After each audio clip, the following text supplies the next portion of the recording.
So according to Graham Stephan, there are 5 major milestones that you should hit while you're in your 20s to be financially successful for the rest of your life. We're gonna go through them together and let's see if we hit them. First, and the most reasonable goal that I think everyone should aim to achieve in their 20s is to get a credit score above 750. All right, that first milestone is a great one, is getting that credit score 750 plus. Now this is super important just because once you're in your late 20s, early 30s, you're gonna be making a lot of really big purchases that really affect your credit score, such as buying a house, buying a fancy car, so on and so forth. Now this is gonna be a pass for me. Was it a pass for you?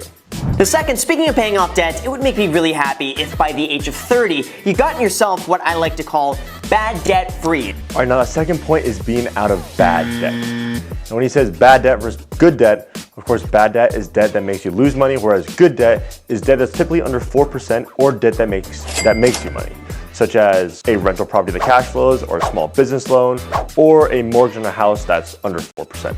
Anyways, this is a pass for me. I currently do not have any debt. Is this a pass for you? So by the age of 30, you should aim to have 1.5 years of your expenses invested. Now that next point is to have 1.5 years of expenses invested in the stock market. And this is great. This could either be a year and a half expenses or 1 year of your salary by the time you're 30 invested. But it's very important because you need to be slowly investing as you go throughout your 20s, because those early years that you start investing, those dollars have the most amount of value that any of your dollars will ever have, just because they're gonna be compounding the most over time. $1 compounding for 40 years is gonna be worth more than $10 compounding at 30 years or 20 years. Now fourth, by the age of 30, I highly recommend that you create a second source of income in addition to your main job.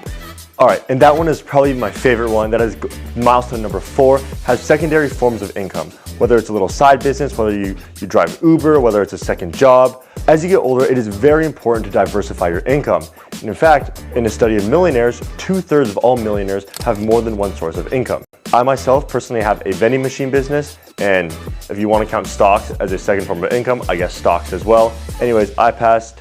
Did you guys pass? And then finally, number 5, I highly recommend that by the age of 30, you aim to save at least 25% of your income and invest that towards your retirement. All right, and that last one is probably my favorite one, saving at least 25% of your income. Saving is so important, especially for retirement. I said earlier, those dollars that you save up in the beginning have the most compounding time and will affect your retirement account the most. Now, saving 25% of your income takes a lot of discipline, which is a fantastic skill to build long-term. It can really set you up for long-term success. Anyways, this is a pass for me. I have about $70,000 invested right now. Is this a pass for you? Anyways, I hope you guys learned something. Maybe this motivated you to try to pass all 5 of those goals. Now, if you passed all 5, make sure to let me know below. Thank you all so much for watching. Have a great day. As always, this is to keep you guys